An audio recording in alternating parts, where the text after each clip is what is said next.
오늘 이야기를 들으시면 아마 가상자산 지갑을 다시 한번 열어보게 되실지도 모르겠습니다. 수년 동안 이 바닥에서 마이클 세일러라는 이름은 약간 단순한 경영자를 넘어서 거의 완벽한 우상 혹은 뭐 대제사장 같은 존재였잖아요. 네, 맞아요. 그분의 투자 원칙이 워낙 명확하고 단순했으니까요. 비트코인을 사라. 그리고 절대 무슨 일이 있어도 절대 팔지 마라. 이거였죠. 그러니까요. 이 네버셀, 절대 안 판다. 이게 진짜 거대한 철학이었는데 그런데 81만 개가 넘는 비트코인을 쥐고 있는 이 거대한 고래가 갑자기 월스트리트를 향해서 사실 상황에 따라서는 좀 팔 수도 있다. 이렇게 속삭였던 게 어떨까요? 와, 그건 진짜 시장 전체에 던지는 폭탄 선언이죠. 실제로 지금 시장이 엄청난 충격을 받은 상태거든요. 맞아요. 그래서 오늘 집중 분석할 이야기가 바로 이 지점에서 시작됩니다. 이게 그냥 말실수가 아니라 진짜 거대한 전환점일 수 있다는 거잖아요. 네, 단순한 뜬구름 잡는 루머가 아니기 때문에 시장이 더 발칵 뒤집힌 상태인 거고요. 돈의 흐름을 되게 냉정하게 추적하는 스마트 머니들의 움직임을 보면 이 상황의 심각성을 바로 알 수 있어요. 오, 스마트머니들이 벌써 움직이고 있나요? 그럼요. 2026년 예측 시장 중에 미리어드라는 플랫폼이 있거든요. 여기서 아주 노골적인 지표가 하나 나왔어요. 미리어디오. 거기는 투자자들이 실제 자기 돈 걸고 어떤 사건이 일어날 확률 맞히는 곳이잖아요. 네, 맞습니다. 단순한 여론조사가 아니죠. 그런데 올해 안에 마이크로 스트래티지라는 이 회사가 비트코인 매도 버튼을 누를 확률, 여기에 무려 82%의 베팅 자금이 몰렸습니다. 잠깐만요. 82%요? 아니 이건 그냥 어쩌면 그럴지도 모른다 이런 막연한 추측 수준이 아니잖아요. 그렇죠. 시장에 참여하는 돈의 대부분이 사실상 이 회사가 올해 안에 무조건 팔 수밖에 없을 거다, 이렇게 확신하고 기정사실화했다는 뜻이거든요. 와, 82%라니 진짜 소름 돋네요. 일단 이 폭풍의 중심에 있는 마이크로 스트래티지라는 회사부터 좀 제대로 짚어보고 넘어가야 할 것 같아요. 이름만 들으면 되게 평범한 IT 기업이나 약간 컨설팅 회사 같은데 말이죠. 원래 정체성은 1990년대에 설립된 아주 건실한 기업용 소프트웨어 개발사였습니다. 데이터 분석 솔루션을 주로 파는 곳이었죠. 아, 맞아요. 소프트웨어 팔던 회사였죠. 근데 지금 2026년에 월스트리트에서 이 회사의 소프트웨어 매출을 유심히 쳐다보는 사람이 있나요? 거의 없죠, 사실. 지금은 사실상 세계 최대의 비트코인 보유 기업, 즉 거대한 상장형 코인 금고로 완전히 변모했거든요. 상장형 코인 금고라는 표현이 딱 맞네요. 지금 보유량이 어느 정도 되죠? 올해 5월 초 기준으로 이들이 창고에 쌓아둔 비트코인이 정확히 81만 8,334개에 달합니다. 와, 81만 8천 개요? 잠깐, 비트코인 전체 발행 한도가 2,100만 개로 딱 설계되어 있잖아요. 거기서 뭐 비밀번호 잃어버려서 영구적으로 유실된 코인들까지 빼고 나면 네, 단일 상장 기업 하나가 전 세계 유통량의 엄청난 파이를 독식해서 들고 있는 거죠. 진짜 어마어마하네요. 그러니까 주식시장에서 이 마이크로 스트래티지의 주식이 사실상 비트코인 레버리지 상품처럼 약간 비트코인 ETF처럼 거래되고 있는 거군요. 바로 그겁니다. 과거 기관 투자자들 입장에서 한번 생각해보면요. 비트코인 현물 ETF가 승인되기 전이나 직접 코인을 사서 보관하기 좀 껄끄러울 때가 있었잖아요. 아, 그렇죠. 규제 문제도 있고 보안도 신경 쓰이고 하니까요. 네, 그럴 때 주식시장에 상장된 마이크로 스트래티지의 주식을 사는 게 가장 합법적이고 쉬운 비트코인 투자법이었던 거예요. 그렇겠네요. 회사가 비트코인 덩어리 그 자체니까요. 게다가 이 회사는 자기 자본만 쓴 게 아니라 막대한 빚을 끌어와서 비트코인을 샀거든요. 그러니까 비트코인 가격이 조금만 올라도 그 레버리지 효과 덕분에 회사의 주가는 코인 상승률의 2배, 3배로 폭등하는 구조였죠. 와, 말 그대로 합법적인 비트코인 펌핑 머신이었네요. 자, 이 부분을 한번 풀어보죠. 그렇게 영원히 빚을 내서라도 비트코인을 끝까지 사모을 것 같던 그 강력한 머신이 왜 갑자기 입장을 바꾼 걸까요? 이번 1분기 실적 발표에서 나온 발언들을 좀 뜯어볼 필요가 있어요. 오디오를 자세히 들어보면 아주 미묘하지만 돌이킬 수 없는 태도 변화가 감지되거든요. 오, 어떤 변화요? 설마 진짜로 직접 팔겠다고 한 건가요? 마이클 세일러 본인이 직접 우선주 배당 재원 등 기업의 필요를 위해서 일부 비트코인을 매각할 수도 있다, 이런 뉘앙스의 발언을 툭 던졌어요. 세상에 네버셀을 외치던 사람이요? 네. 그리고 여기에 현재 경영을 맡고 있는 퐁레의 CEO가 대놓고 세기를 박았죠. 회사와 주주에게 유리한 조건이 형성된다면 비트코인을 팔 수 있다, 이렇게요. 충격적이네요, 진짜. 어찌 보면 그동안 이 회사의 행보는 철저한 비즈니스라기보다 약간 종교적 신념이나 철학에 가까웠잖아요. 과거의 그 무서운 하락장에서도 눈 하나 깜짝 안 하고 우리는 더 산다 이러던 사람들이었는데 그러니까요. 갑자기 이렇게 아주 현실적인 주식회사 경영진 모드로 돌아선 이유가 뭘까? 이게 합심이죠. 단순히 자고 일어났더니 마음이 바뀐 건 절대 아닐 테고 결국 돈, 숫자가 문제였던 거겠죠? 아주 참담한 숫자가 배경에 깔려 있습니다. 여기서 매력적인 점은 이번 1분기 실적 수치인데요. 마이크로 스트래티지가 단 석 달 만에 약 125억 달러에서 127억 달러에 달하는 천문학적인 손실시를 기록했습니다. 잠깐만요. 125억 달러요. 이거 한국 돈으로 환산하면 거의 17조 원이 넘어가는 엄청난 돈이잖아요. 아니 본업인 소프트웨어를 진짜 아무리 못 팔았다고 해도 그런 단위의 적자가 날 수는 없잖아요. 이것도 비트코인이랑 관련된 건가요? 네, 맞습니다. 그 손실의 99%가 비트코인 가격 하락에 따른 대규모 미실현 평가 손실이에요. 아, 미실현 평가 손실이요? 네. 즉, 회사가 창고에 있는 코인을 진짜로 시장에 내다 팔아서 손해를 확정한 게 아니라요. 회계장부상으로 들고 있는 비트코인의 현재 시장 가치가 매입 단가나 이전 분기 대비해서 엄청 폭락했기 때문에 그 차익만큼이 마이너스로 회계 처리된 거죠. 아, 그래서 여기서 조금 헷갈리는 부분이 생기는데요. 비트코인을 안 팔고 가만히 들고만 있으면 결국 그건 그냥 장부상의 마이너스에 불과하잖아요. 그렇죠. 회계상의 숫자일 뿐이죠. 비유하자면 제가 대출을 잔뜩 껴서 강남에 아파트를 샀는데 오늘 아파트 시세가 10억 떨어졌다고 해서 당장 제 통장에서 10억 원의 현금이 쑥 빠져나가는 건 아니란 말이죠. 어차피 안 팔고 버티면 되는데 왜 갑자기 경영진이 배당금을 운운하면서 진짜로 매도 압박을 느끼게 된 걸까요? 이자 낼 현금이 부족해진 건가요? 이건 꽤 중요한 질문을 던지는데요. 방금 말씀하신 그 질문이 바로 마이크로 스트래티지라는 회사의 아킬레스건을 정확히 찌르는 핵심입니다. 오, 아킬레스건이요? 이들이 어떻게 그 많은 비트코인을 살 수 있었는지 그 거대한 자금 조달 구조의 내부 메커니즘을 뜯어봐야 이 상황이 이해가 가거든요. 이 회사는 단순히 소프트웨어 팔아서 번 현금이나 순수 자기 자본만으로 코인을 산 게 절대 아닙니다. 아, 아까 엄청난 빚을 끌어왔다고 하셨죠? 네. 엄청난 규모의 전환사채와 우선주를 지속적으로 막 발행해서 월스트리트에 돈을 쓸어 담았죠. 전환사채라는 건 쉽게 말해서 지금 우리한테 돈을 빌려주면 나중에 원할 때 우리 회사 주식으로 바꿀 수 있는 권리를 주겠다. 이런 조건이 붙은 빚이잖아요. 맞아요. 아주 정확합니다.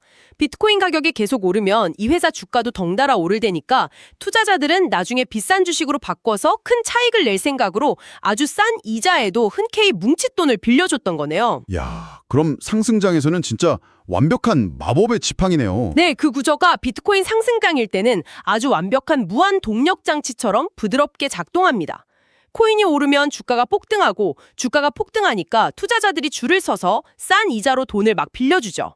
그럼 회사는 그 돈으로 비트코인을 또 사고 그럼 가격은 또 오르고. 와, 빚내서 사고 오르고 빚내서 사고 오르고 완전 축제네요. 그런데 반대로 하락장이 오고 아까 말씀하신 것처럼 장부에 125억 달러짜리 적자가 쾅 찍히면 어떻게 되는 건가요? 그렇게 되면 주식으로 바꿔봤자 어차피 손해니까 아무도 전환사채를 안 사려고 하죠. 새로운 빚을 내서 기존 빚의 이자를 돌려막는 이른바 자금 조달의 롤러코스터가 완전히 멈춰버리는 겁니다. 아, 빚으로 빚을 덮는 구조가 꽉 막혀버린 거군요. 그래서 이게 다 무슨 의미일까요? 빚을 냈으면 어쨌든 현금으로 이자를 꼬박꼬박 갚아야 하고 우선주를 산 주주들에게는 고정적으로 배당금도 줘야 하는 거잖아요. 그렇죠. 바로 그 지점입니다.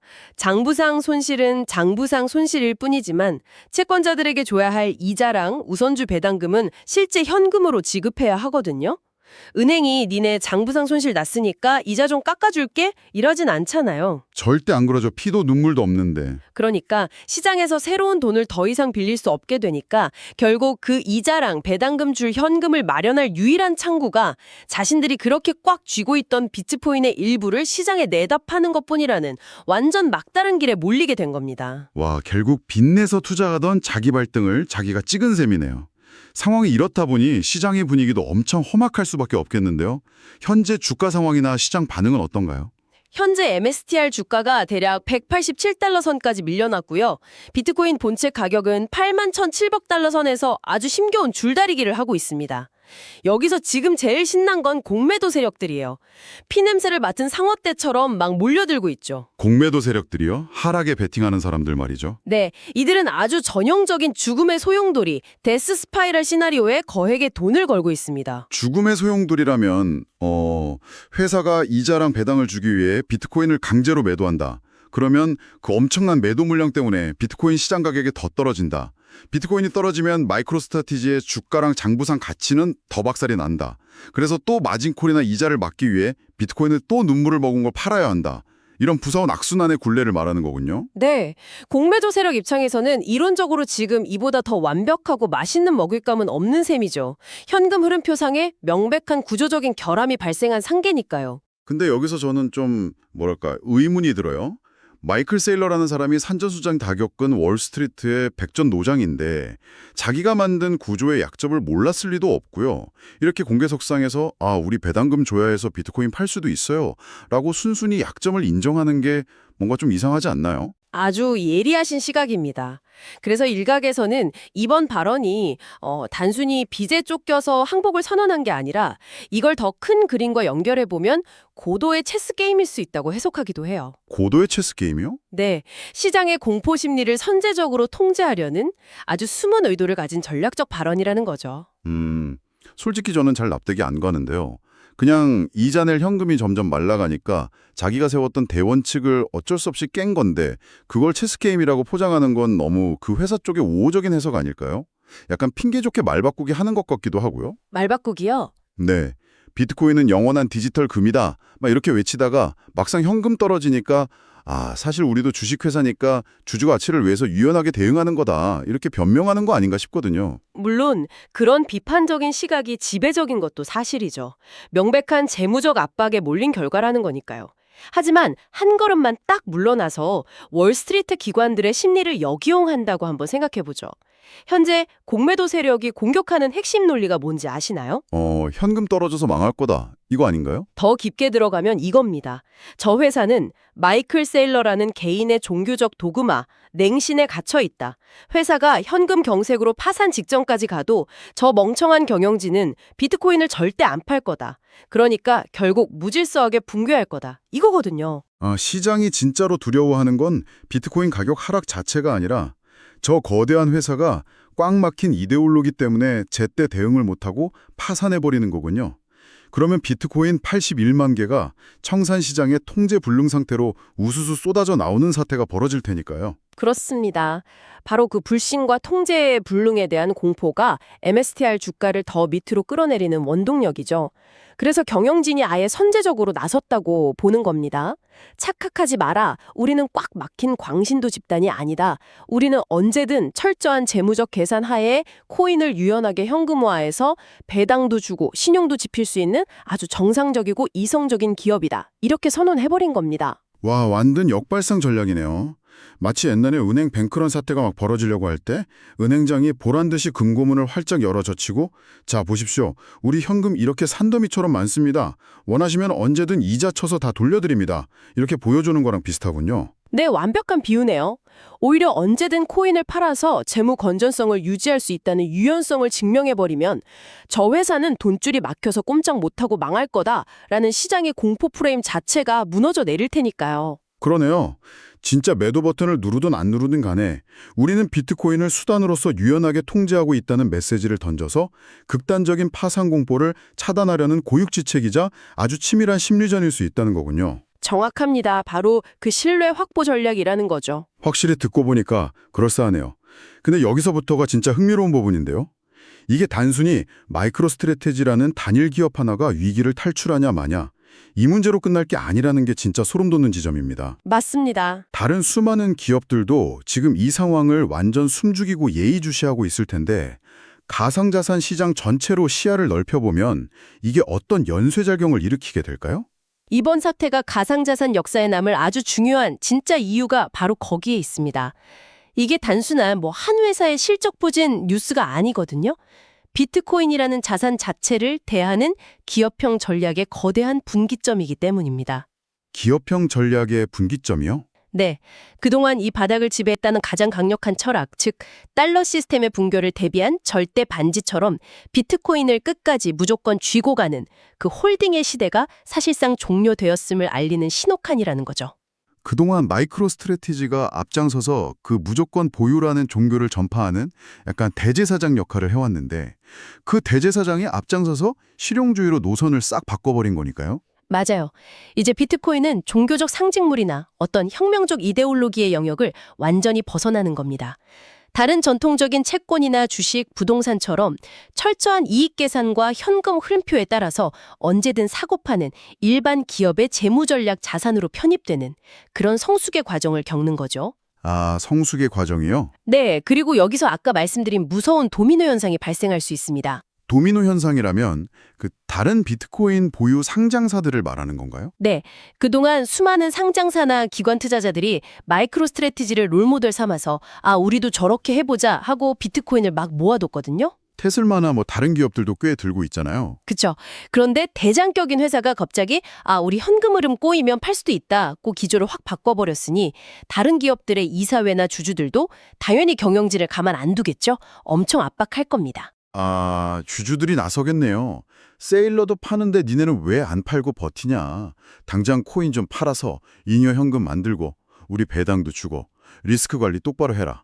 이렇게 나오겠네요. 빙고, 바로 그겁니다. 이런 식으로 기업발 매도 물량이 연쇄적으로 시장에 쏟아질 가능성의 문이 이번 발언으로 활짝 열려버린 겁니다. 와, 게임의 룰이 완전히 바뀌었군요. 이쯤 되면 시장의 판도가 얼마나 급격하게 요동치고 있는지 다들 피부로 느끼실 텐데요. 예전에는 뭐 속보 뜨면 와, 저 회사가 이번 분기에 또 빚을 내서 비트코인을 몇만 개나 더 샀대? 이러면서 시장이 막 환호하고 축제 분위기였잖아요. 네, 살 때마다 가격이 올랐으니까요. 근데 이제는 전 세계 투자자들의 관점이 180도 뒤바뀌었습니다. 대체 언제, 현금 흐름이 얼마나 망가지면 저 회사가 거대한 코인들을 시장에 쏟아내기 시작할까? 이런 아주 불안하고 날카로운 시선으로 쳐다보는 시대로 접어든 거죠. 이제 기업 비트코인 시대의 낭만기가 끝나고 냉혹한 현실의 챕터가 시작된 느낌입니다. 바로 그겁니다. 그래서 이 거대한 전환점에서 앞으로 흔들림 없이 시장을 판단하기 위해 꼭 지켜봐야 할 핵심 관전 포인트가 명확하게 세 가지로 압축됩니다. 오, 세 가지요. 하나씩 짚어주시죠. 첫째, 서두의 말씀률인 미리어드 예측 시장의 82%라는 그 높은 확률대로 이들이 실제로 올해 안에 유의미한 규모의 매도 버튼을 직접 누를 것인가. 이게 첫 번째입니다. 그러니까 그냥 말로만, 입으로만 방어전을 펼친 건지 아니면 진짜 현금이 말라서 행동으로 옮길지가 첫 번째 스트레스 테스트겠네요. 네. 그리고 둘째는 그 매도의 핑계이자 근본 원인이 될 우선주 배당 등 기업의 내부 재무 정책과 잉여 현금 흐름이 앞으로 2분기, 3분기를 거치며 얼마나 더 악화될 것인가. 이걸 재무제표 숫자로 직접 확인해야 합니다. 장부상의 손실이 진짜 현둥이기로 번지는지 보라는 거군요. 마지막 세 번째는요? 마지막 셋째는 방금 우리가 깊게 이야기한 도미노 효과입니다.